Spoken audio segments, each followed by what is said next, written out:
Hello everyone, स्वागत है आप सभी का। मैं सत्येंद्र कुमार आप सभी का हार्दिक स्वागत करता हूं। आज के वीडियो में हम क्लास 10th ज्योग्राफी का 7वां चैप्टर शुरू कर रहे हैं। पहला वीडियो है। इससे पहले हम लोग 6ठा चैप्टर देख चुके हैं। टर्म 2 में हमें 2 चैप्टर ज्योग्राफी से पढ़ने हैं। एक 6ठा जिसको हम ऑलरेडी पढ़ चुके हैं और ये 7वां। 6ठा विनिर्माण उद्योग था जिसमें हमने उद्योगों के बारे में पढ़ा है। अब यहाँ पर हम भारतीय अर्थव्यवस्था के जीवन रेखा के बारे में पढ़ेंगे 7वां चैप्टर के रूप में। और इस पूरे चैप्टर में हमें पढ़ना क्या है, एग्जाम के दृष्टिकोण से हमें क्या महत्वपूर्ण चीज़ों को ध्यान रखना है, याद रखना है, इन सारी चीज़ों को हम पढ़ेंगे। तो आइए शुरू करते हैं। शुरू करने से पहले हम आपको एक चीज़ बताना चाहेंगे कि हर चैप्टर का, हर पार्ट का एक लर्निंग ऑब्जेक्टिव्स होता है जो हमें जानना ज़रूरी है। जैसे इस चैप्टर का क्या लर्निंग ऑब्जेक्टिव्स है, हमने यहाँ पर लिखा हुआ है, understand the value of resources and their need for their judicious utilisation and conservation.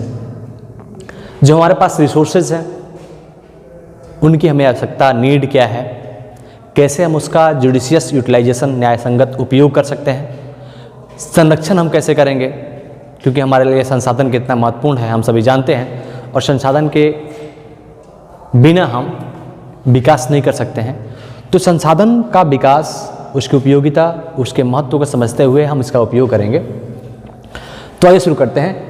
पूरे इस पाठ में अंतर्राष्ट्रीय दृष्टि से देखा जाए या राष्ट्रीय दृष्टि से देखा जाए तो भारतीय अर्थव्यवस्था के जीवन रेखा चैप्टर में हम मूलतः परिवहन के बारे में पढ़ेंगे, ट्रांसपोर्टेशन के बारे में, क्योंकि ट्रांसपोर्टेशन के माध्यम से ही हम संसाधनों को एक स्थान से दूसरे स्थान तक पहुँचाते हैं, जिससे मानव जीवन या अन्य प्रकार के जो जीव हैं उनका जीवन यापन चलता है। जैसे हम बात करें तो भारत एक बृहद देश है, बड़ा देश है और यहाँ पर ट्रांसपोर्टेशन की सुविधा महत्वपूर्ण है।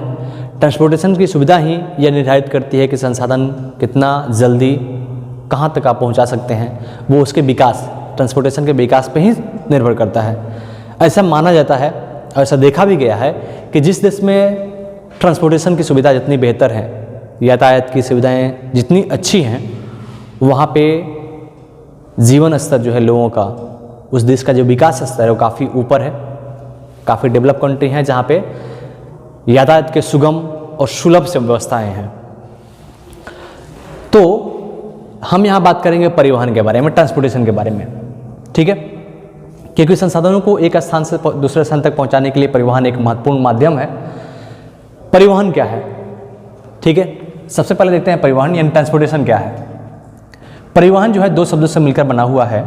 एक है परि, जिसका अर्थ होता है पार, दूसरा होता है वाहन, जिसका अर्थ होता है ले जाना, पार ले जाना, ठीक है। परिवहन मतलब पार ले जाना।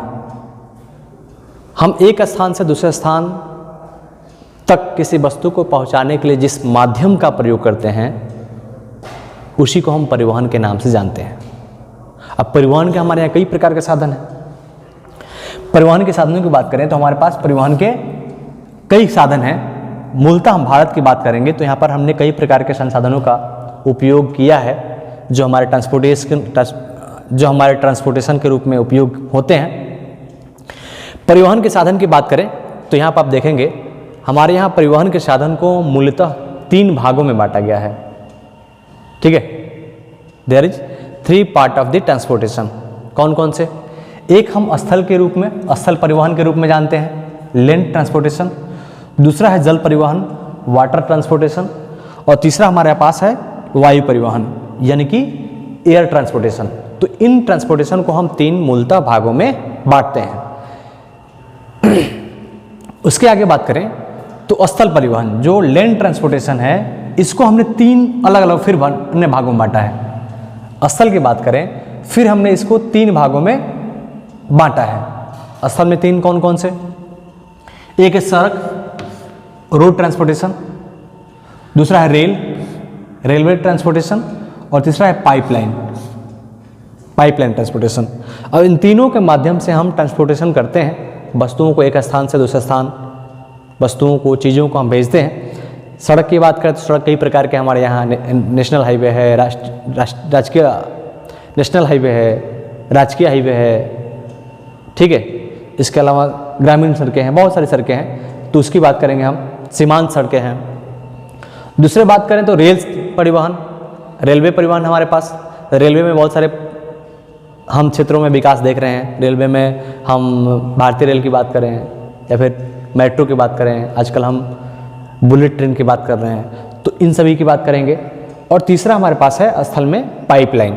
पाइपलाइन के माध्यम से हम लिक्विड चीज़ों को एक स्थान से दूसरे, जैसे कि पेट्रोलियम हो गया, लुब्रिकेंट हो गए, प्राकृतिक गैस हो गए, इनका हम ट्रांसपोर्टेशन पाइपलाइन के माध्यम से करते हैं। तो ये स्थल के द्वारा 3 चीज़ों को हम पढ़ेंगे, ठीक है। दूसरा हमारा जल, वाटर, 2 वाट में यहाँ डिवाइड किया गया है। एक है आंतरिक जल, इंटरनल वाटर ट्रांसपोर्टेशन, और दूसरा है समुद्री जल, सी ट्रांसपोर्टेशन। हम आंतरिक भागों में, देश के अंदर नहरों द्वारा, नदियों के द्वारा, झीलों में हम ट्रांसपोर्टेशन करते हैं, जिसको हम आंतरिक जल परिवहन कहते हैं, इंटरनल वाटर ट्रांसपोर्टेशन कहते हैं। और दूसरा है हमारा समुद्री जल, जो हम समुद्र के माध्यम से अन्य राज्यों को या फिर अन्य देशों को भी ट्रांसपोर्ट करते हैं वस्तुओं का, या फिर आयात करते हैं, निर्यात करते हैं, इन सभी चीज़ों से माध्यम से हम करते हैं। तीसरा हमारे पास वायु, एयर ट्रांसपोर्टेशन। हालांकि देखा जाए तो एयर ट्रांसपोर्टेशन काफ़ी महंगा है इन दोनों की अपेक्षा, लेकिन इसके माध्यम से ही दुर्गम जो क्षेत्र हैं, जो सुदूर क्षेत्र हैं, वहाँ पर ट्रांसपोर्टेशन की सुविधा प्रदान की जाती है। बेसिकली इसमें जन सुविधा के लिए इस्तेमाल काफ़ी होता है। तो वायु परिवहन को भी यहाँ पर 2 भागों में बांटा गया है। एक घरेलू, जिसको डोमेस्टिक फ्लाइट्स बोलते हैं हम लोग, और दूसरा है अंतर्राष्ट्रीय, इंटरनेशनल, ठीक है, डोमेस्टिक और इंटरनेशनल।